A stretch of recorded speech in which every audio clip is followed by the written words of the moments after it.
അപ്പോൾ PSC content ഹബിൻ്റെ അടുത്തൊരു എപ്പിസോഡിൽ അത് പത്രത്തിൻ്റെ കണ്ടിന്യൂഷൻ തന്നെയാണ്. അപ്പോൾ ഞാൻ വിചാരിച്ചു പത്രമൊക്കെ ഇട്ടപ്പോൾ തുടർച്ചയായിട്ട് നമുക്ക് വീഡിയോസൊക്കെ ചെയ്ത് തുടങ്ങണം എന്നൊക്കെ വിചാരിച്ചു. സോറി, സമയം കിട്ടിയില്ല. ഞായറാഴ്ച ഇട്ടതിന് ശേഷം പിന്നെ എനിക്ക് വ്യാഴാഴ്ച ഞാൻ 1-2 വീഡിയോസെങ്കിലുമൊക്കെ ഒന്ന് ഇടണമെന്നൊക്കെ വിചാരിച്ച് പോട്ടെ. 2 ഒന്നും ഇട്ടില്ലെങ്കിൽ ഒരെണ്ണം എല്ലാ ദിവസവും ഇടണമെന്ന് വിചാരിച്ചു, നടന്നില്ല. അപ്പോൾ ക്ഷമിക്കുക. ബാക്കിയുള്ള കാര്യങ്ങളിൽ ബാക്കിയുള്ള തുറന്നുള്ള ദിവസങ്ങളിലൊക്കെ നമുക്കത് ചെയ്യാൻ പറ്റും. നിങ്ങളത് ശ്രദ്ധിക്കുക. ഓക്കെ, എന്തായാലും തന്ന സപ്പോർട്ടിന് വളരെ നല്ലൊരു സപ്പോർട്ടാണ്. ഞാൻ വിചാരിച്ചാലും നല്ലതായിട്ട് എനിക്ക് കിട്ടി. അപ്പോൾ തുടർന്നുള്ള സപ്പോർട്ടുകൾ ഞാൻ പ്രതീക്ഷിക്കുകയാണ്.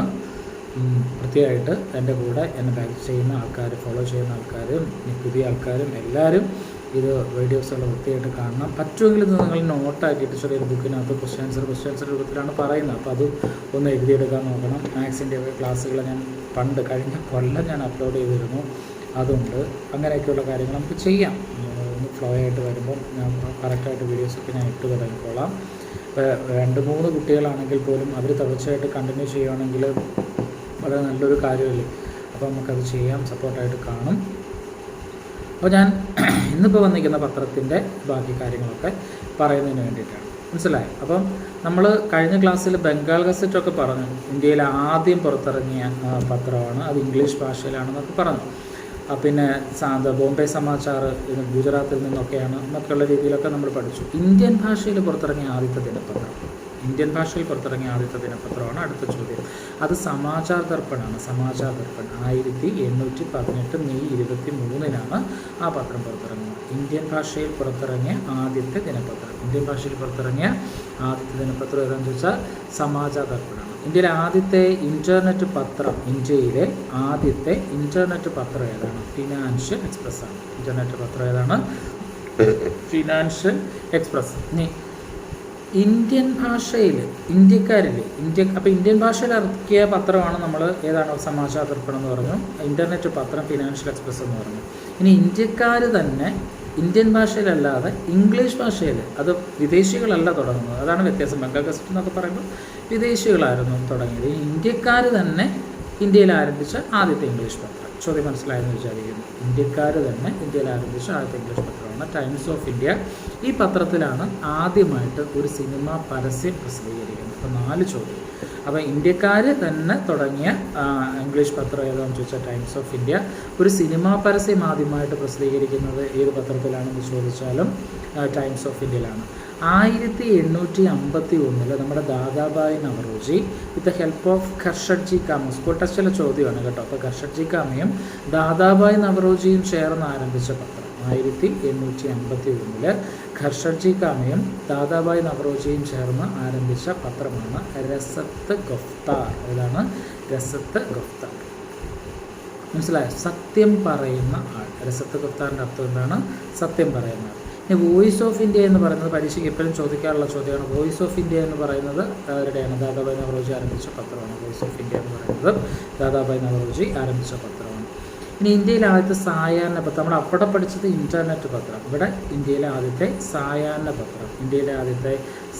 പത്രം ഏതാണെന്ന് ചോദിച്ചാൽ മദ്രാസ് മെയിലാണ്. ചാൾസ് ലോറൻസും ഹെൻറി കോർണിഷും ചേർന്ന് 1868 ഡിസംബർ 4 ഡിസംബർ 4 എന്ന് പറയുന്നത് ഒരു കാലത്ത് ഞാൻ ഒരുപാട് ഇഷ്ടപ്പെട്ടിരുന്ന, നമ്മൾ ഒരുപാട് എന്താ പറയുക, നമ്മളൊരു അനിയന് തുല്യം സ്നേഹിച്ചിരുന്ന ഒരാളുടെ ബർത്ത്ഡേ ആണ്. അപ്പോൾ ഞാൻ അതുമായിട്ട് റിലേറ്റഡ് ആയിട്ടാണ് 1868 ഡിസംബർ 4. അപ്പോൾ മദ്രാസ് മെയിൽ ചാൾസ് ലോസനും ഹെൻറി കോർണിഷും ചേർന്ന് ആരംഭിച്ച പത്രമാണ്. 1868 ഡിസംബർ 4-നാണ് അത് ആരംഭിക്കുന്നത്. അപ്പോൾ ഏതാണ്? ഇന്ത്യയിലെ ആദ്യത്തെ സായാഹ്ന പത്രം. 1868 ഡിസംബർ 4 ചാൾസ് ലോസനും ഹെൻറി കോർണിഷും ചേർന്ന് ആരംഭിച്ച പത്രമാണ്. ഇനി അടുത്ത ദ ഹിന്ദു എന്ന് പറയുന്നൊരു പത്രമുണ്ട്. അത് സ്ഥാപകർ GS അയ്യർ, പിന്നെ സുബ്ബറാവു പണ്ഡിറ്റ്, വീരരാഘവാചാരി. GS അയ്യർ, സുബ്ബറാവു പണ്ഡിറ്റ്, വീരരാഘവാചാരി. ഏത് വർഷമാണെന്ന് ചോദിച്ചാൽ 1878. 1868, ഇത് 1878. GS അയ്യർ, വീരരാഘവാചാരി, പിന്നെ ആരാണ്? ജി സുബ്രഹ്മണ്യ അയ്യരാണ് GS അയ്യർ. സുബ്ബറാവ് പണ്ഡിറ്റ്, വീരരാഘവാചാര്യ ഇവരാരംഭിച്ച പത്രമാണ് ദി ഹിന്ദു. മനസ്സിലായോ? ഇനി പത്രപ്രവർത്തനം നടത്തിയതിൻ്റെ പേരിൽ ജയിൽ ശിക്ഷ അനുഭവിക്കേണ്ടി വന്നൊരു സ്വാതന്ത്ര്യ സമര സേനാനിയുണ്ട്. പത്രപ്രവർത്തനം നടത്തിയതിൻ്റെ പേരിൽ സുരേന്ദ്രനാഥ് ബാനർജിയാണ്. പത്രപ്രവർത്തനം നടത്തിയതിൻ്റെ പേരിൽ ജയിൽ ശിക്ഷ അനുഭവിക്കേണ്ടി വന്നത് ആർക്കാണെന്ന് ചോദിച്ചാൽ സുരേന്ദ്രനാഥ് ബാനർജിയാണ്. അദ്ദേഹം അത് ഇന്ത്യൻ അസോസിയേഷൻ അദ്ദേഹത്തിൻ്റെതാണ്. 1876 ഇമ്പോർട്ടൻ്റ് സാധനമാണ്, ഓർത്ത് വെച്ചേക്കണം. 1876 ഇന്ത്യൻ അസോസിയേഷൻ സ്ഥാപിച്ചത് ആരാണെന്ന് ചോദിച്ചാൽ ആരാണ്? സുരേന്ദ്രനാഥ ബാനർജിയാണ്. പത്രപ്രവർത്തനം നടത്തിയതിൻ്റെ പേരിൽ തടവ് ശിക്ഷ അനുഭവിക്കേണ്ടത്, ജയിൽ ശിക്ഷ അനുഭവിക്കേണ്ടത് സുരേന്ദ്രനാഥ് ബാനർജിക്കാണ്. പിന്നെ ഇന്ത്യൻ അസോസിയേഷൻ 1876 സ്ഥാപിച്ചു. ഇനി ഇന്ത്യയിലെ ആദ്യത്തെ രാഷ്ട്രീയ പത്രമായിട്ട് കണക്കാക്കുന്ന ഫോർവേഡാണ്. CR ദാസാണ് അതിൻ്റെ സ്ഥാപകൻ. മനസ്സിലായോ? അപ്പോൾ രാഷ്ട്രീയ പത്രമായിട്ടാണ് ഫോർവേഡ്. സ്വരാജ് പാർട്ടി, ഇദ്ദേഹത്തിൻ്റെ സ്വരാജ് പാർട്ടിയുടെ പ്രസിഡൻ്റ് ആയിരുന്നു CR ദാസ്. സെക്രട്ടറി മോത്തിലാൽ നെഹ്റുവാണ്. സ്വരാജ് പാർട്ടിയൊക്കെ ഇമ്പോർട്ടൻ്റ് ആണ്. ഇന്ത്യൻ സ്വാതന്ത്ര്യത്തിൻ്റെ കൺസെപ്റ്റൊക്കെ എടുക്കുന്ന സമയത്ത് വളരെയേറെ ഇമ്പോർട്ടൻ്റ് ആണ് സ്വരാജ് പാർട്ടി. അപ്പോൾ അതിൻ്റെ പ്രസിഡൻ്റ് ആയിരുന്നു CR ദാസ്. പിന്നെന്താണ്, അപ്പോൾ ഈ പത്രവുമായിട്ട് ബന്ധപ്പെടുത്തി പറയുമ്പോൾ നമ്മളൊരു ചെറിയൊരു ഒരു ആൽക്കഷ്ണം കൂടി അവിടെ ഇട്ട് തരികയാണ്. മനസ്സിലായോ? അതിൻ്റെ സെക്രട്ടറി മോത്തിലാൽ നെഹ്റു ആയിരുന്നു. ഇനി പത്രപ്രവർത്തനത്തിന് രംഗത്തെ ഓസ്കാർ എന്നറിയപ്പെടുന്ന ഒരു പരമോന്നത ബഹുമതിയുണ്ട്. അതാണ് പുലിസ്റ്റർ പുരസ്കാരം. പത്രപ്രവർത്തനത്തിൻ്റെ ഓസ്കാർ എന്ന പേരിൽ അറിയപ്പെടുന്നു. പത്രപ്രവർത്തനത്തിൻ്റെ ഓസ്കാർ എന്ന പേരിൽ അറിയപ്പെടുന്ന ഏതാണ്? ഇത് പുലിസ്റ്റർ പുരസ്കാരം.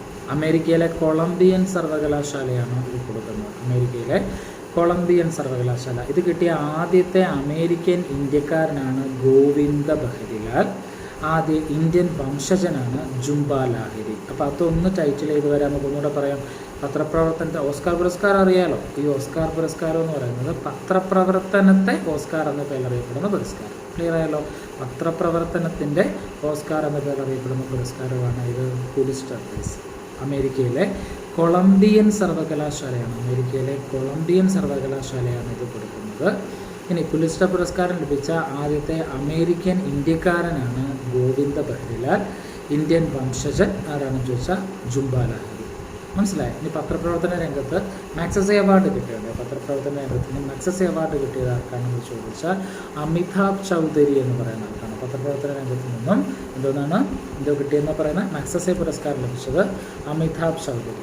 ഇനി ജേർണലിസം പഠന വിഷയമാക്കിയിട്ടുള്ള ഒരു യൂണിവേഴ്സിറ്റി ഇന്ത്യയിൽ സ്ഥാപിതമായി 1991 മധ്യപ്രദേശിലെ Makhanlal Chaturvedi national university for journalism and communication.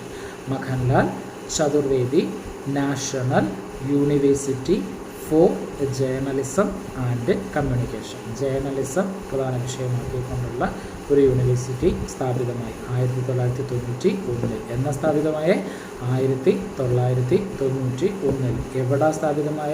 Madhya Pradesh. മധ്യപ്രദേശിലെ എവിടെ? ഭോപ്പാലിൽ. എന്താ യൂണിവേഴ്സിറ്റിയുടെ പേര്?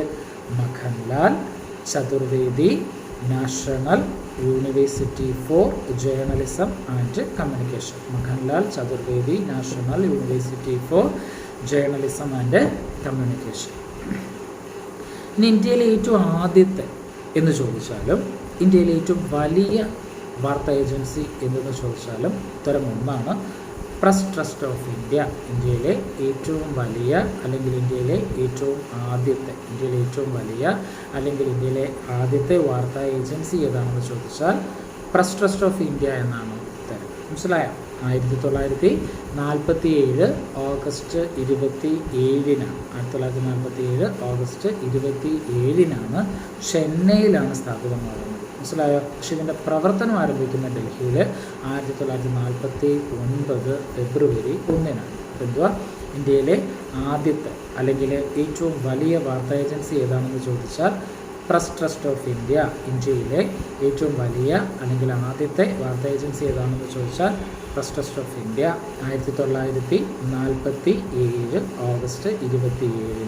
അടുത്തയോ 1904 അത് സ്ഥാപിതമാകുന്നു ചെന്നൈയിലാണ്. 1949 ഫെബ്രുവരി 1 പ്രവർത്തനം ആരംഭിച്ചു. അതെവിടെയാണെന്ന് ചോദിച്ചാൽ ഡൽഹിയിലാണ്. ഈ പ്രസ് ട്രസ്റ്റ് ഓഫ് ഇന്ത്യയുടെ സേവനം ലഭ്യമാകുന്ന ഭാഷകൾ ഇംഗ്ലീഷും ഹിന്ദിയുമാണ്. പ്രസ് ട്രസ്റ്റ് ഓഫ് ഇന്ത്യയുടെ സേവനം ലഭ്യമാകുന്ന ഭാഷകൾ ഏതൊക്കെയാണെന്ന് ചോദിച്ചാൽ ഇംഗ്ലീഷും ഹിന്ദിയുമാണ്. അപ്പോൾ ഇത്രയുമാണ് പത്രവുമായിട്ട് ബന്ധപ്പെട്ട പ്രധാനപ്പെട്ട ക്വസ്റ്റ്യൻ ആൻസറുകൾ. ഇനി ഇതിൻ്റെ തുടക്കം ഞാൻ എന്ത് ചെയ്തിട്ടുണ്ടെന്നറിയോ, കുറച്ച് പത്രങ്ങളും അവരുടെ സ്ഥാപകരെ പറ്റിയും പഠിച്ചിട്ടുണ്ട്. ഇനി അടുത്ത ഒരു പാട്ടിനകത്ത് നമുക്ക് ഈ പ്രധാനപ്പെട്ട പത്രങ്ങൾ, അത് ഒരു 6 എണ്ണം അന്ന് അവിടെ തന്നിരുന്നു, ആ പത്രങ്ങളും പിന്നെന്താണ് അവരുടെ സ്ഥാപകരും ആ പത്രത്തിൻ്റെ പേര്, അതൊന്ന് റിലേറ്റ് ചെയ്ത് ഒരു വീഡിയോ നമുക്ക് ചെയ്യാം. അപ്പോൾ ഇന്ന് ഇത്രയും നിൽക്കട്ടെ. പത്രത്തിൻ്റെ സെക്കൻഡ് പാർട്ടായിട്ട് കണ്ട്, ഇത് രണ്ടും ഫസ്റ്റ് പാർട്ടും കാണാത്തവർ അതും കണ്ട് സെക്കൻഡ് പാർട്ട് കണ്ട് രണ്ടും വൃത്തിയായിട്ട് നോക്കി വയ്ക്കുക. ചോദ്യങ്ങൾ ഉറപ്പായിരിക്കും. മനസ്സിലായോ? അപ്പോൾ വൃത്തിയായി എന്ന് വിചാരിക്കുന്നു. നോട്ട് തയ്യാറാക്കിക്കൊള്ളുക, നോട്ട് എടുത്ത് വെച്ച് പഠിക്കണം. പിന്നെ ഇത് നിങ്ങൾ നമ്മൾ എന്താ പറയുക, ഏത് ഭാഗമാണെന്നുണ്ടെങ്കിലും ഒന്ന് ചോദ്യം ചോദിക്കുമ്പോൾ ഉത്തരം പറയുന്നു എന്നുള്ളൊരു രീതിയിലല്ലാതെ ഇത് പൊതുവെ ഇങ്ങനെ മൊത്തത്തിൽ ഇങ്ങനെ പറഞ്ഞ് വരാൻ പറ്റുമെങ്കിൽ നമ്മളത് മെമ്മറി പവർ കൂട്ടാൻ, ഓർമ്മശക്തി വർദ്ധിപ്പിക്കാൻ ഒരുപാട് സഹായിക്കും. അപ്പോൾ ഇന്നത്തെ വീഡിയോ ഇത്രയാണ്.